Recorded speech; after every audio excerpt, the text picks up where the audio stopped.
Meski Bruno mencetak 2 gol dan Casemiro 1 gol, kemenangan atas Bilbao merupakan peran besar semua pemain. Dua yang taplak patut dipuji adalah Rasmus Højlund dan Harry Maguire. Pergerakan bagus Højlund dalam 90 menit sangat merepotkan bek lawan. Salah satunya menghasilkan penalti dan membuat Dani Vivian di kartu merah. Sejak itu MU dengan leluasa mengontrol pertandingan. Maguire lain lagi, sang bek tengah tiba-tiba berada di sayap dan membuat umpan silang yang berujung gol pertama. Penggemar langsung membuat beberapa nama panggilan untuknya di media sosial, salah satunya Harry Dinho. Maguire menanggapinya sambil tersenyum. Sementara itu, pemain depan yang sedang cedera, Joshua Zirkzee, memuji Kapten Bruno Fernandes. Zirkzee membagikan video tentang pengalamannya dalam pertandingan dan perayaan liar yang berlangsung di rumahnya. Saat Fernandes berhasil memasukkan bola ke gawang, pemain depan itu berteriak tidak pernah ragu. Dan saat Kapten United mencetak gol kedua, ia berteriak kegirangan dan menulis "Kaptenku" dengan banyak tanda seru. Ruben Amorim menjadi orang pertama yang menekankan bahwa pertandingan belum berakhir. United harus waspada terhadap ancaman Bilbao akhir pekan depan saat mereka bertandang ke Old Trafford untuk pertandingan leg kedua.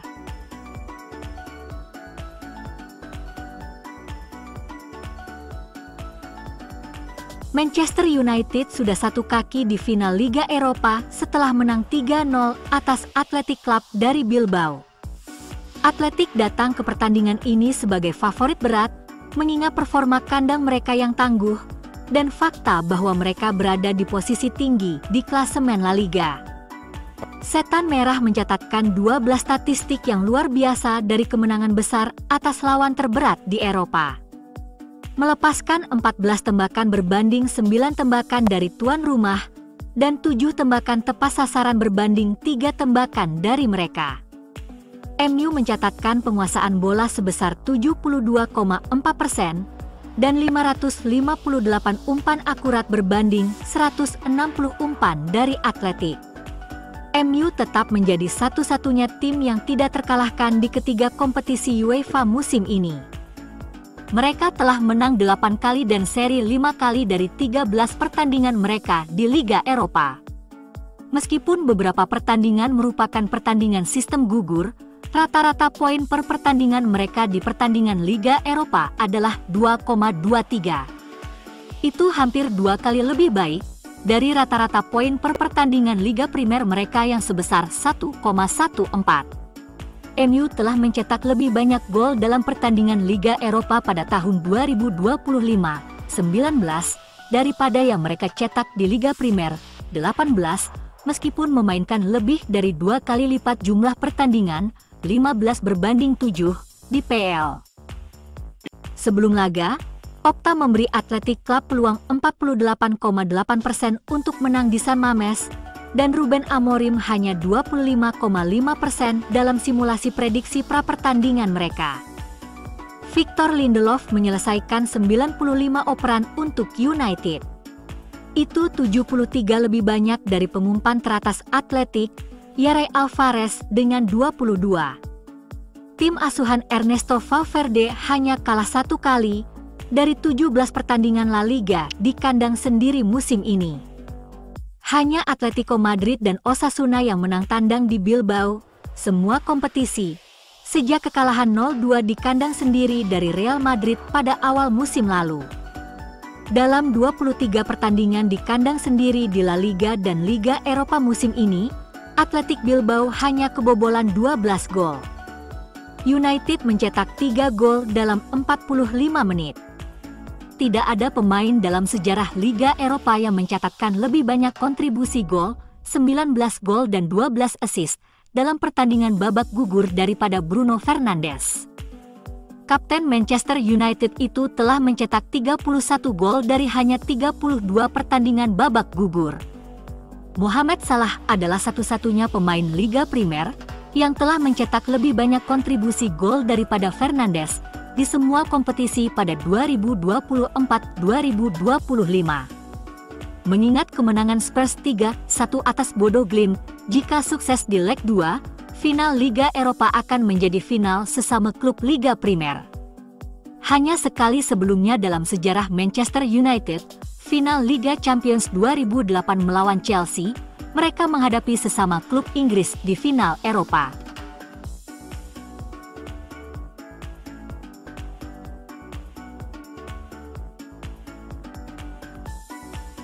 Para pendukung Manchester United di tribun tandang berteriak, United akan ke Bilbao.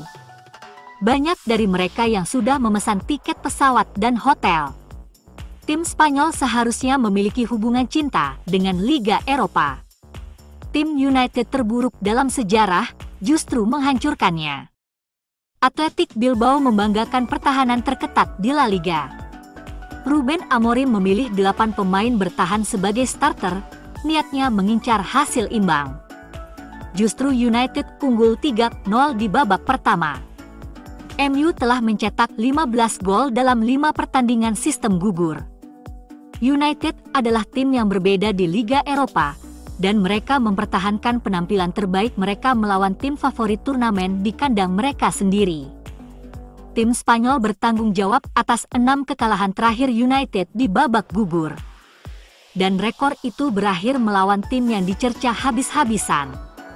Musim lalu, United membuang keunggulan 2 gol di Copenhagen dan Istanbul. Terlepas dari semua kekurangan tim ini, mereka tidak terlalu kacau dan formasi 3-4-2-1 memberikan struktur yang solid untuk melindungi keunggulan mereka di babak kedua.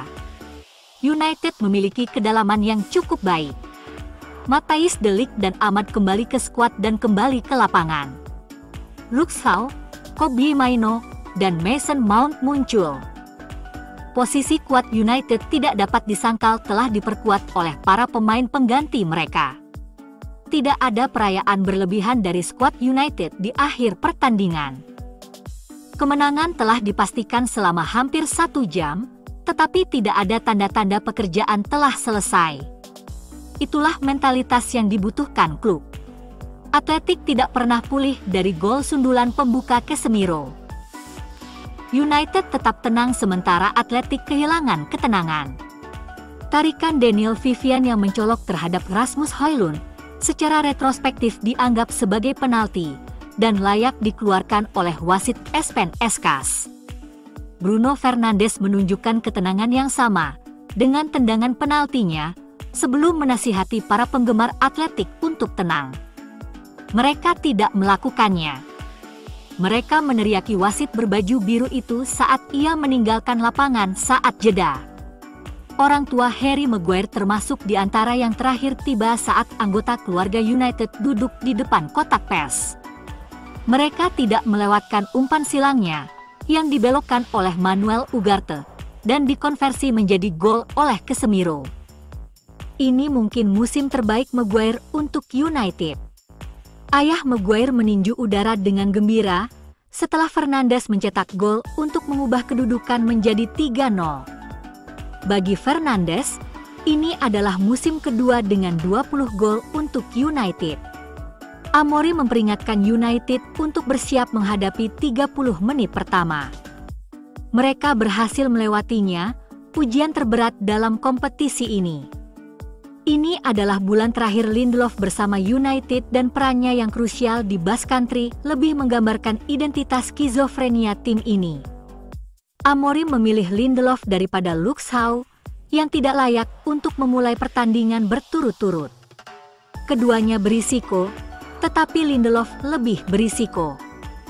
Dia melewati 90 menit tanpa hukuman.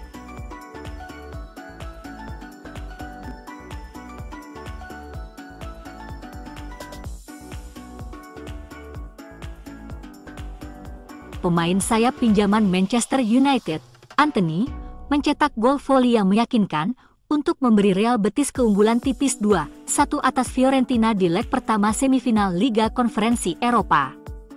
Ia bereaksi tajam di kotak penalti untuk melepaskan tendangan voli melewati mantan rekan setimnya di Old Trafford David De Gea, menggandakan keunggulan tuan rumah setelah Abde Ezzazzouli membawa mereka unggul pada menit ke-6.